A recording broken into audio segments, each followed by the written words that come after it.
Baik, Assalamualaikum warahmatullahi wabarakatuh. Salam sejahtera untuk kita semuanya. Kami dari kelompok 7. Boleh di-share screen, Agus, untuk nama anggota kelompok. Yang berisikan pertama saya sendiri, Tri Mulyana Siregar, NPM B1A019347. Yang kedua ada Muhammad Agustian, NPM B1A019107. Ketiga ada Dandi Arjuna Irawan, NPM B1A018187. Ada Muhammad Kurniawan, B1A016315, dan Yona Afian Winti, NPM B1A019247. Baiklah, langsung saja. Kami akan membahas salah satu submateri pada Undang-Undang Lingkungan Hidup 32 tahun 2009, yaitu mengenai perizinan, yang akan dibahas secara lengkap oleh yang pertama oleh Muhammad Agustian. Silakan Muhammad Agustian. Baik, terima kasih atas kesempatannya. Di sini saya akan mulai pertama itu dari sistem perizinan lingkungan hidup dalam upaya pembangunan infrastruktur yang berwawasan lingkungan. Pertama itu perizinan merupakan berasal dari kata izin yang berarti pernyataan mengabulkan atau tidak melarang dan sebagainya, dan juga dapat diartikan sebagai dispensasi atau pelepasan atau pembebasan dari suatu larangan. Sedangkan lingkungan hidup berdasarkan pasal 1 angka 1 Undang-Undang Nomor 32 Tahun 2009 tentang perlindungan dan pengelolaan lingkungan hidup diartikan sebagai kesatuan ruang dengan semua benda, daya, keadaan, dan makhluk hidup termasuk manusia dan perilakunya yang mempengaruhi alam itu sendiri, kelangsungan peri kehidupan dan kesejahteraan manusia serta makhluk hidup lainnya. Kemudian produk dari kebijakan ini ialah Undang-Undang Nomor 32 Tahun 2009 tentang perlindungan dan pengelolaan lingkungan hidup yang telah disesuaikan dengan berbagai perubahannya. Kemudian pada pasal 1 ada dua jenis izin. Yang pertama adalah izin lingkungan yang diberikan kepada setiap orang yang melakukan usaha dan kegiatan yang wajib AMDAL atau UKL dan juga UPL. Kemudian ini dilakukan dalam rangka perlindungan dan pengelolaan lingkungan hidup sebagai prasyarat untuk memperoleh izin usaha dan kegiatan. Kemudian yang kedua ada izin usaha kegiatan yang diterbitkan oleh instansi teknis untuk melakukan usaha dan kegiatan undang-undang ini memuat penjelasan bahwa izin lingkungan merupakan syarat untuk mendapatkan izin usaha dan kegiatan. Untuk mendapatkan izin ini, terlebih dahulu orang atau badan hukum mengurus untuk mendapatkan izin ini dengan memenuhi berbagai syarat yang telah berlaku dan menempuh berbagai prosedur yang telah ditetapkan. Hal ini juga berlaku terhadap izin usaha dan atau kegiatan. Selanjutnya, yaitu sistem perizinan lingkungan hidup dalam Undang-Undang Nomor 32 Tahun 2009. Dalam upaya melakukan perlindungan dan pengelolaan lingkungan hidup, pemerintah berperan penting memanfaatkan otoritasnya, yaitu menerapkan izin lingkungan yang hanya merupakan izin otoritas dan monopoli pemerintah. Dengan izin pemerintah dapat mengatur kehidupan masyarakat agar lebih teratur, terarah, dan berkesinambungan. Bahkan dalam Undang-Undang Dasar tahun 45 dinyatakan bahwa warga negara berhak atas lingkungan hidup yang baik dan sehat. Baik, selanjutnya akan dilanjutkan oleh rekan saya.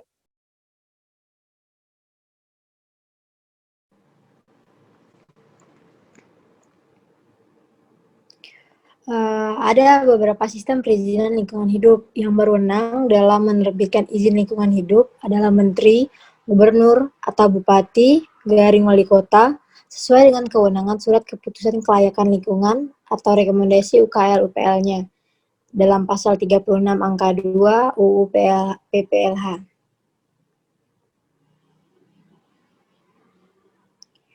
Proses dalam memperoleh izin lingkungan itu ada 5. 1. Penyusunan AMDAL dan UKL-UPL. 2. Penilaian AMDAL dan pemeriksaan UKL-UPL. 3. Permohonan dan penerbitan izin lingkungan. 4. permohonan izin lingkungan diajukan secara tertulis kepada Menteri, Gubernur, atau Bupati, garis miring Wali Kota. Dan yang terakhir, permohonan izin lingkungan disampaikan bersamaan dengan pengajuan penilaian AMDAL dan RKL, RPL, atau pemeriksaan UKL, UPL. Next. Faktor-faktor penyebab dicabutnya izin lingkungan.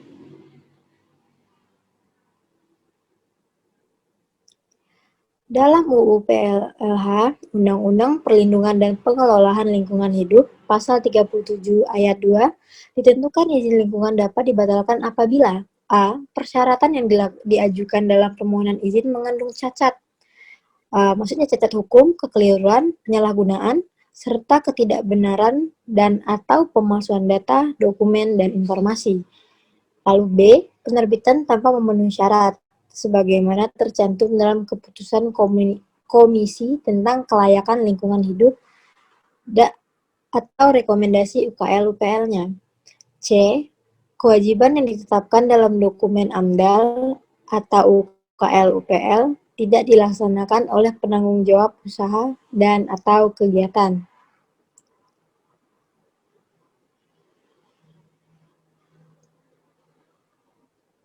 Selain dalam pasal 37 ayat 2 UU PPLH, izin lingkungan juga dapat dibatalkan melalui keputusan dalam kurung pasal 38 UU PPLH. Tindakan pencabutan izin lingkungan ini bertujuan untuk mencegah dan mengakhiri terjadinya pelanggaran serta menanggulangi akibat yang ditimbulkan oleh suatu pelanggaran, melakukan tindakan penyelamatan dan penanggulangan. Dalam hal izin usaha atau kegiatan, jika seseorang berbuat tidak sesuai dengan izin, maka diberikan pemeliharaan hukum, dapat berupa larangan untuk meneruskan suatu kegiatan, dapat diperingati agar berbuat sesuai dengan izin, dan apabila hal tersebut tidak dilakukan, maka akan dilakukan pencabutan izin usaha atau kegiatan yang akan secara otomatis mempengaruhi pencabutan terhadap izin lingkungan hidup. Jadi dalam hal ini izin lingkungan sangat erat hubungannya dengan izin usaha atau kegiatan. Baiklah, selanjutnya akan dilanjutkan oleh rekan saya.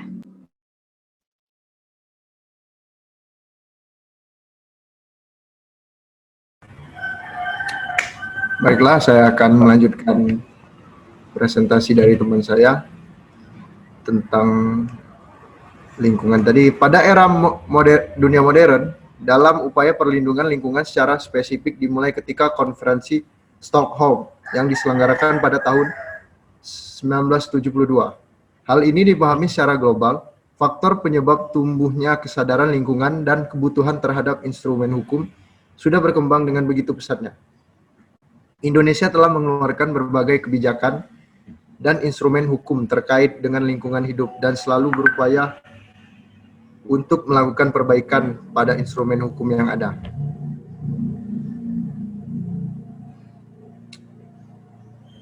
Pada 11 Maret 1982 disahkannya UU nomor 4 tahun 1982 tentang ketentuan pokok pengelolaan lingkungan hidup atau UULH. Kemudian diubah menjadi UU nomor 23 tahun 1997 tentang pengelolaan lingkungan hidup. Terakhir diubah menjadi UU nomor 32 tahun 2009 tentang perlindungan dan pengelolaan lingkungan hidup.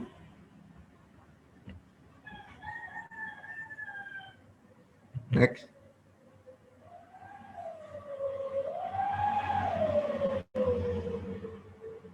Pada Undang-Undang Nomor 4 Tahun 1982 tentang ketentuan pokok pengelolaan lingkungan hidup, ketentuan pidana hanya ada memuat satu pasal.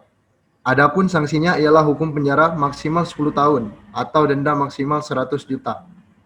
Akan tetapi dilakukannya karena kealpaan, maka ancaman pidananya berupa kurungan maksimal 1 tahun atau denda 1 juta rupiah. Dan pada Undang-Undang Nomor 23 Tahun 1997 tentang pengelolaan lingkungan hidup, telah mengalami peningkatan dari segi hukuman yang dijatuhkan terhadap pelaku pencemaran dan perusakan lingkungan. Di antaranya ada yang tercantum hukuman penjara maksimal 10 tahun dan 15 tahun.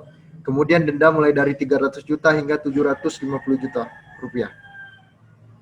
Namun yang disayangkan ialah dalam undang-undang ini memposisikan penegakan hukum pidana sebagai penegakan sanksi terakhir atau ultimum remedium.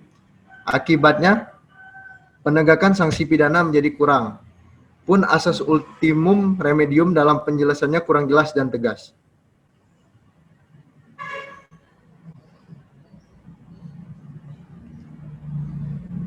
Sebagai upaya penyempurnaan instrumen hukum lingkungan di Indonesia, maka dilakukan perubahan pada undang-undang sebelumnya menjadi Undang-Undang Nomor 32 Tahun 2009 tentang perlindungan dan pengelolaan lingkungan hidup. Hal ini dikarenakan semakin memprihatinkan kondisi kejahatan dan kerusakan terhadap lingkungan, pencurian kayu, kebakaran hutan, dan lain-lain yang tidak tertangani dengan baik, sehingga menyebabkan kerusakan dan bencana yang masif di berbagai wilayah Indonesia. Dalam UU PPLH tahun 2009, dalam penegakan instrumen hukum mengedepankan asas premium remedium. Hal ini dipandang lebih efektif guna menangkal berbagai kasus yang terkait dengan perusakan lingkungan.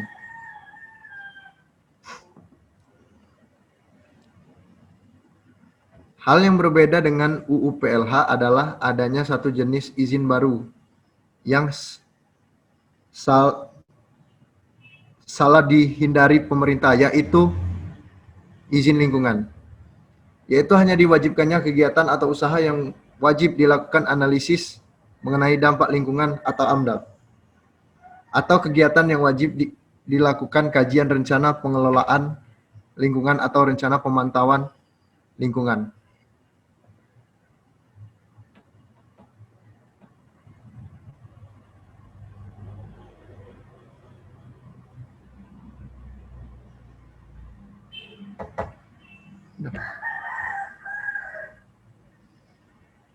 Baiknya mungkin bisa dilanjutkan oleh Abang Dandi Arjuna. Ya, saya akan melanjutkan dari rekannya tadi. Sebagai payung pengelolaan lingkungan hidup, Undang-Undang Perlindungan dan Pengelolaan Lingkungan Hidup tentunya dijadikan sebagai peraturan pokok bidang lingkungan hidup yang lebih rinci, serta menjadi rujukan atau pedoman bagi peraturan perundang-undangan bidang lingkungan hidup, bidang sektoral, ataupun peraturan yang terkait dengan bidang lingkungan hidup, bidang sektoral antara lain Undang-Undang Kehutanan, Perkebunan, dan Pertambangan. Terkait dengan fungsi perizinan sebagai instrumen pencegahan dalam kerangka pengendalian pencemaran dan kerusakan lingkungan hidup, tidak terlepas pula dari instrumen pencegahan pencemaran dan kerusakan lingkungan hidup lainnya, yaitu kajian lingkungan hidup strategis, tata ruang, baku mutu, usaha kegiatan lingkungan, dan usaha pengelolaan lingkungan. Instrumen ekonomi lingkungan hidup, peraturan perundang-undangan berbasis lingkungan hidup, anggaran berbasis lingkungan hidup, analisis resiko lingkungan hidup, audit lingkungan hidup, dan instrumen lainnya. Selain itu, Undang-Undang Perlindungan dan Pengelolaan Lingkungan Hidup juga menjadi instrumen penting dalam mewujudkan keseimbangan menyeluruh dengan pelestarian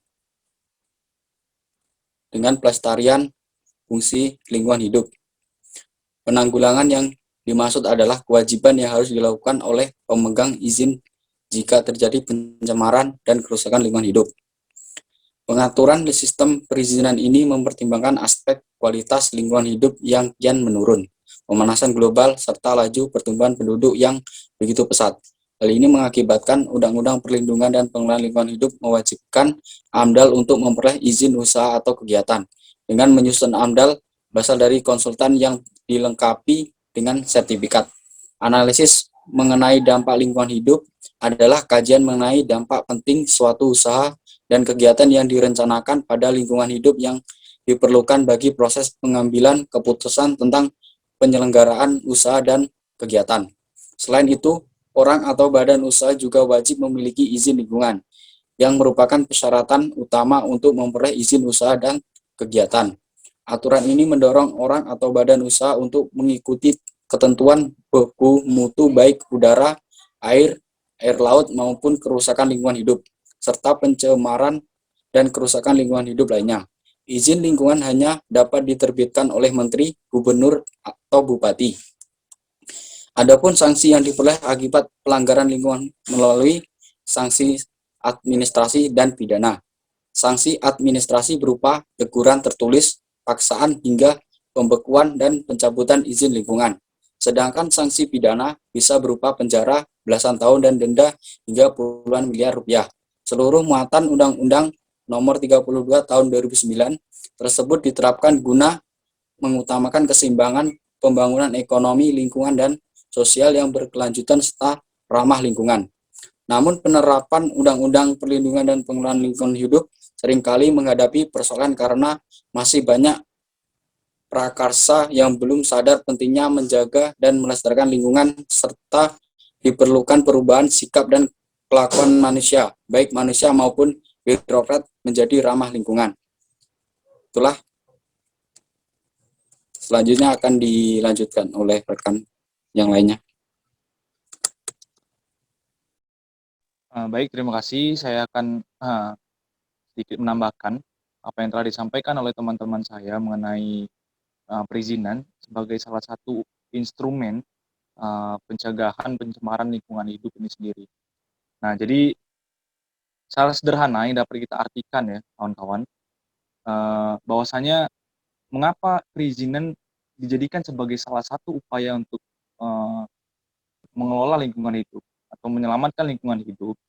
Nah, itu dikarenakan di dalam perizinan ada banyak sekali hal yang harus dilakukan dan juga dipenuhi oleh orang-orang yang melakukan produksi ataupun orang-orang yang perusahaan-perusahaan yang akan mengelola lingkungan hidup, yang akan memberikan dampak pada lingkungan hidup, baik itu dampaknya baik ataupun berdampak buruk. Seperti contohnya adanya analisis mengenai dampak lingkungan, nah itu AMDAL, itu PLH ataupun Undang-Undang 32 tahun 2009. Nah, artinya banyak sekali rangkaian-rangkaian yang memang harus dipenuhi dalam hal perizinan ini supaya kegiatan-kegiatan dilakukan itu tidak mencemari lingkungan secara terus-menerus misalnya. Tidak membuat lingkungan ini tidak dapat dipergunakan pada generasi-generasi selanjutnya sebagai upaya untuk melakukan pembangunan berkelanjutan. Artinya perizinan ini mengambil peranan yang sangat penting. Karena bayangkan saja, jika tidak ada yang namanya mekanisme perizinan dalam mengelola lingkungan hidup, tentu akan banyak sekali hal-hal negatif yang akan kita dapatkan. Kerusakan lingkungan hidup akan semakin masif kita rasakan. Contoh misalnya, ada satu perusahaan yang ingin melakukan kegiatan pertambangan,